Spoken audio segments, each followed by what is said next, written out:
예, 이번에 보실 사례는 이제 1판을 기준으로 27번이고요. 이제 2판을 가지고 계신 분들은 31번을 보시면 되겠습니다. 이제 이 부분은 이제 갑자기 왜 자꾸 행정심판으로 다시 넘어왔냐라고 말씀하시겠고, 너무 지엽적인 거 아니냐라고 말씀하시겠지만, 이건 아까 말씀드렸듯이 이렇게 앞에서 말씀드렸듯이 이제 설명이 있으면 좋을 부분이라고 했을 때 이 개념 자체가 좀 많이 좀 생소해가지고 어려운 부분이기도 하고요. 그리고 행정소송에 있어서 그 행정심판도 당연히 이제 같은 구조이기 때문에 이제 그 본안전 판단 요건으로서 그 소송 요건으로서 이 원고 적격, 피고 적격, 대상 적격, 그리고 제소 기간 이런 소송 요건들에 대해서 개념을 잡을 수 있기가 좀 개념 잡기가 편하기 때문에 이 사례를 지금 먼저 좀 보려고 합니다. 우선은 이 부분이 뭐 크게 이해가 안 되신다면은 우선 지금은 꼭 이렇게 필수적으로 이해하셔야 되는 부분들은 아닌데요. 다만 우선은 이 사례에 대해서 27번 이 사례에 대해서 이제 볼 수 있도록 하겠습니다. 이 사례 같은 경우에 이제 처음에 발급했던 이제 행정처분은 이제 3개월 정지 처분이었습니다. 근데 여기에 대해서 행정심판을 제기했을 때 행정심판위원회가 이제 500만 원으로 이제 그니까 변경 명령 제결을 했고, 이에 따라서 이 명령 제결에 따라서 행정청이 500만 원으로 그 처분을 변경하였습니다. 이런 경우에 행정심판위원회의 변경 명령 제결을 행정행위라고 볼 수 있다면, 그러면 이제 행정청이 했던 이 처분 변경한 새로운 이 처분은 그럼 행정행위 처분성을 가지는지, 아니면 최초에 했었던 이 행정행위는 처분성을 가지는지, 그러니까 결국에 어떤 것을 우리가 그 행정소송의 대상으로 행정심판이 끝난 이후에 이제 행정소송을 들어갈 때 우리가 어떤 것을 소송의 그 대상으로 삼아야 되는지 그 적격의 문제인 것이고요. 그러다 보니까 그런 부분에 대해서 이제 논의를 할 때 우리가 원처분주의와 재결주의 이런 용어들을 이제 사용하면서 우리가 이제 이론적으로 그 대상 적격을 이제 판단을 하게 되는 것이고요.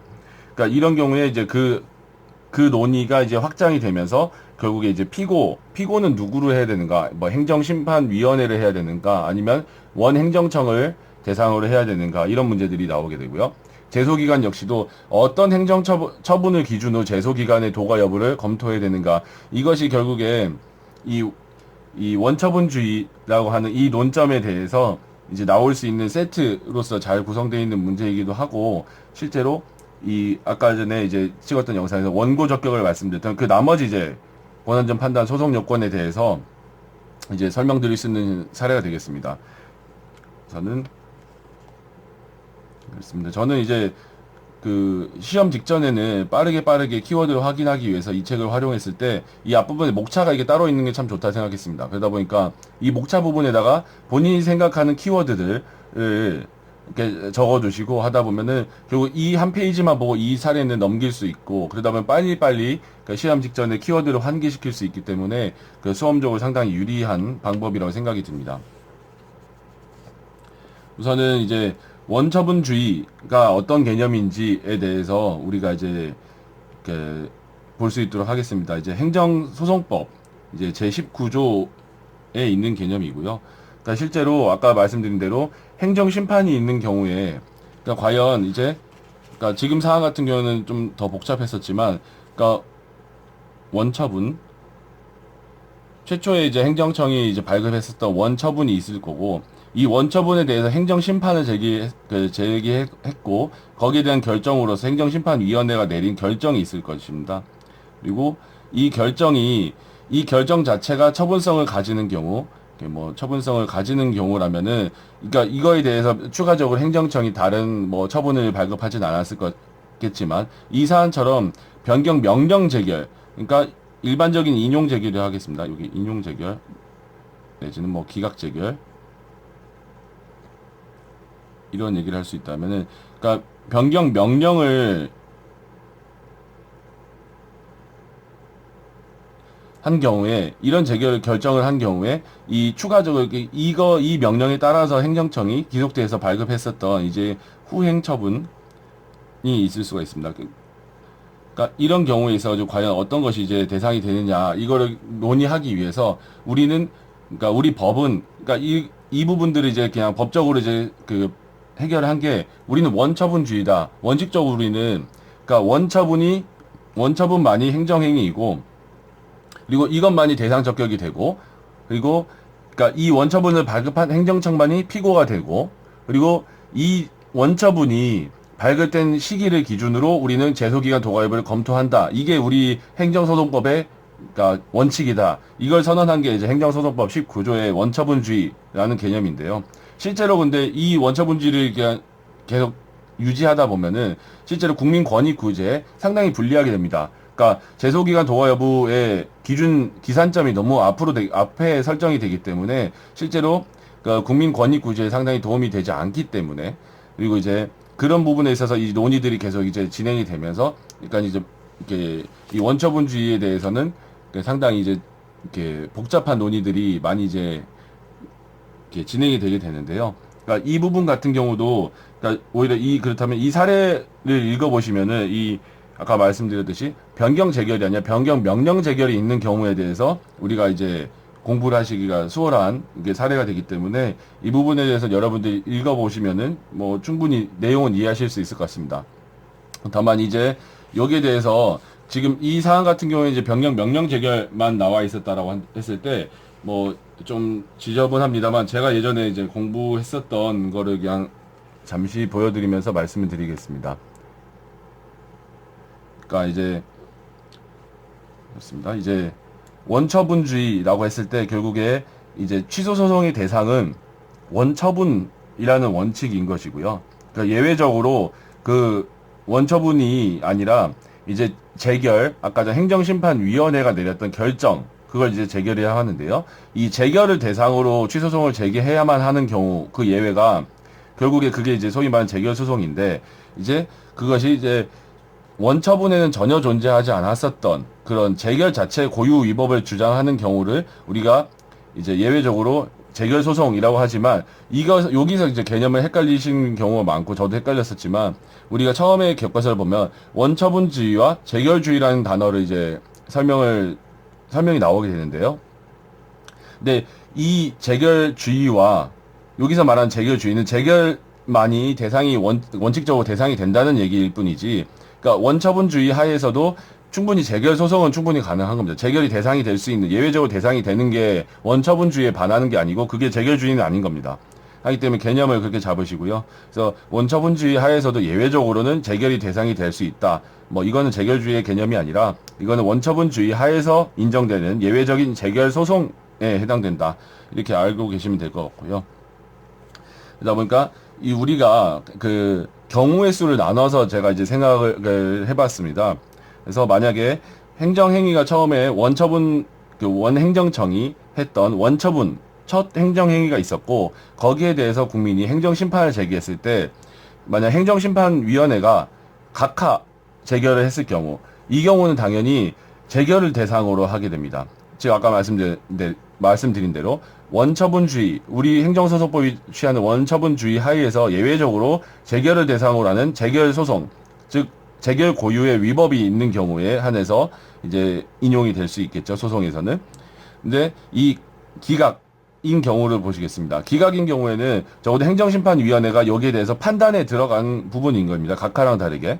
그래서 판단에 들어간 부분이고, 이런 경우에는 그러니까 재결 소송이 불가능합니다. 그래서 판단에 들어갔을 때는 그 판단 결과가 이제 그 행정심판위원회 자체가 이제 결정을 내려버린 경우이기 때문에, 이런 경우에는 우리가 원처분주의의 원칙대로 원처분을 대상으로 해서 결국에 그 이제 소송을 진행하게 됩니다. 그 이유 자체가 뭐 기각을 했다는 것 자체가 원처분이 충분히 그 합리적이었다, 충분히 그렇게 할 만했다라는 이제 확인적인 의미에 불과하기 때문인데요. 만약에 이제 그 국민이 제기한 행정심판에 대해서 그러니까 인용이 된 경우, 인용이 된 경우는 사실은 우리가 원칙적으로 전부 인용이 된 경우 사실 논의할 필요가 원칙적으로는 없습니다. 왜냐면 당연히 국민 입장에서는 내가 원하는 바가 다 이루어졌기 때문에, 그거 행정심판에서는 행정청은 거기에 대해서 이제 기속이 되기 때문에, 그러니까 더 이상 뭐 얘기할 게 없는데, 이 수정 재결, 즉 일부 인용이 된 경우에 국민이 일부는 마음에 들지만 일부는 내 마음에 들지 않은 경우, 이런 경우도 당연히 원칙대로 이제 원처분을 대상으로 하게 되는데요. 이런 경우에 그러면은 그러니까 원처분이라고 하기에는 사실은 그러니까 수정이 됐기 때문에, 이런 경우에는 그러면 이 수정 재결 이 부분을 다퉈야 되는 것이 아니냐. 그러니까 수정 재결을 그 재결을 대상으로 해야 되는 것이 아니냐라는 이제 뭐 견해도 있지만 지금 현재 판례 우리 판례는 이런 경우에도 이거는 그 변경된 원처분 그러니까 원처분이 예를 들어서 아까 보시다시피 뭐 3개월 영업 정지라는 거였고 뭐 그게 거기에 대해서 만약에 수정이 된 게 뭐 1개월 영업 정지라고 만약에 수정 재결이 있었다라고 하면은 그 1개월 영업 정지라고 하는 그 수정 재결을 다투는 것이 아니라 원처분을 다투는 것은 맞는데 결국 변경된 원처분이라는 게 그냥 결국에 1개월 그 영업 정지를 다투는 이렇게 말씀드리니까 더 이상하죠. 근데 판례는 결국 원처분주의를 관철시키기 위해서 그러니까 원처분을 다투는 건 맞는데 결국 그 내용만큼은 이제 변경이 된 거다. 하지만 그래도 어디까지 우리가 이론적으로 형식적으로는 원처분을 대상으로 하는 거다. 이게 어떤 차이가 나냐면 결국 내용은 차이가 안 난다고 할지언정 아까 말씀드린 대로 피고 적격이나 이제 제소 기간을 얘기할 때 그 실익이 있는 부분이기 때문에 판례는 항상 변경된 원처분설에 따르고 있고요. 아까 말씀드린 만약에 전부 인용 재결이 나는 경우에는 사실은 뭐 행정심판을 청구한 자는 행정소송까지 나갈 이유가 없습니다. 소의 이익이 없는데 다만 이런 경우에 만약에 제3자 이거에 대해서 영향을 받는 제3자가 이제 항고소송, 취소소송을 제기할 수가 있게 됩니다. 이런 경우에 있어서는 이제 또 학설들이 대립을 하게 되는데 판례는 이런 경우에는 이 재결을 대상으로 해서 하는 재결소송, 재결 취소소송을 제기하는 것이다. 라고 이제 판례는 이제 그렇습니다. 이제 견해를 취하고 있고요. 이런 부분들에 대해서 사실은 그러니까 사례집을 공부하거나 교과서를 이제 읽으실 때도 사실은 이것들이 사실 나올 수 있는 경우의 수입니다. 그러니까 이 이외에 사실 경우의 수를 따질 수는 없겠죠. 그러니까 경우의 수를 이렇게 나눠 봤을 때 사실은 그러니까 전체적으로 이렇게 큰 틀을 잡으시고 교과서를 읽으신다면은 좀 개념이 덜 혼동이 되실 것 같습니다. 그리고 이 밑부분에는 이 위에와 좀 다른 논의이 있지만은 이 부분도 말씀드리는 이유가 이 원처분주의가 계속 헷갈리는 가장 큰 이유가 이 개념 자체가 좀 낯설고 실제로 그러니까 사례집을 보더라도 뜨문뜨문 있기 때문에 이게 전체적인 틀이 안 잡혀서 헷갈리는 부분들이 많은데요. 만약에 이제 이 일부 인용이 되는 수정 재결 부분을 보실 때 뭐 인용 재결도 마찬가지겠습니다. 아까 전에 우리가 사례에 보셨다시피 만약에 원처분이 이제 있었고 그리고 그 행정심판위원회에서 그러니까 전부 또는 이제 일부 인용을 한 경우에 대해서 그 인용하는 그 결정, 인용하는 재결 같은 경우가 두 가지 유형이 있을 수 있습니다. 하나는 자신들이 직접 그 원처분을 변경을 해가지고 그러니까 행정행위 성격을 가진 변경 재결이 있을 수가 있고요. 하나는 행정청의 그런 뭐 재량 내지는 뭐 모르겠습니다. 뭐 권위라고 할까요? 행정청을 이제 존중하는 의미에서 사실 변경을 명령하는 재결을 내릴 수가 있습니다. 그러니까 이런 경우에 그러니까 두 가지를 나눠볼 수가 있는데 이런 경우는 둘 다 결국에 이 변경된 원처분이 결국 대상이 된다라는 것이 이제 판례인 거고요. 이게 아까 말씀드렸듯이 결국 그러니까 수정 재결한 경우 이제 일부 인용한 경우에 그러니까 어떤 경우든 결국 변경된 원처분이 대상이 됩니다.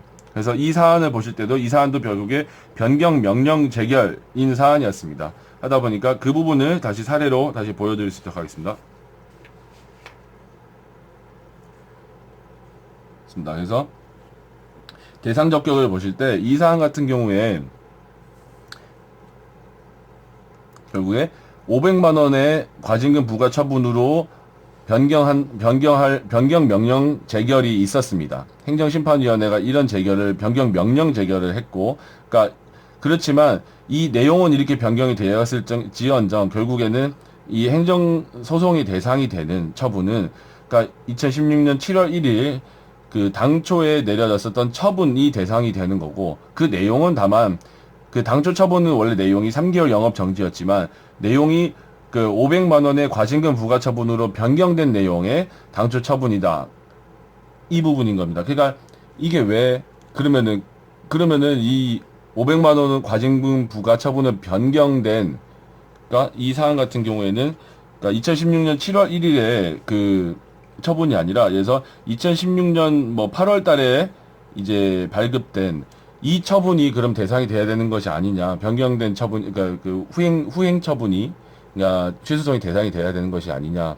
그게 뭐 뭐가 다르냐라고 하겠지만 이 뒤에 보시다시피 그리고 피고 적격을 그리고 당초 처분을 한 A 시장의 피고 적격이 이제 인정이 되는 것이고요. 뭐 행정심판위원회가 아니라 그리고 제소기간 준수 여부 같은 경우에도 당초 처분을 기준으로 이제 안날로부터 90일 이런 뭐 있은 날부터 1년이라는 이제 제소기간의 도과 여부를 따지게 됩니다. 다만 이런 경우에 있어서 국민권익구제에 불리한 측면이 있기 때문에 이제 행정소송법에서는 제 20조 1항 단서에서 예외적으로 이런 경우에 대해서 행정심판을 거친 경우에 대해서 이제 국민의 권익구제를 위해서 좀 더 제소기간을 늘려준 예외를 이제 인정해주고 있는 건데요. 이 부분이 그러니까 혼자서 공부하실 때 조금 이제 헷갈리실 수 있는 개념이기 때문에 말씀을 드린 거고요. 그렇습니다. 이제 이 부분 이제 사례 27번은 이것을 이제 바탕으로 보시면 특별히 이에 대해서 이제 어려우실 부분은 없는데 다만 이제 전체적인 틀을 말씀드리고자 이제 녹화를 했습니다. 이 다음 사례로는 이제 그 사례 1판을 기준으로는 30번 사례이고 다음에 이제 사례 2판을 기준으로 34번 사례 이제 영상을 찍겠습니다.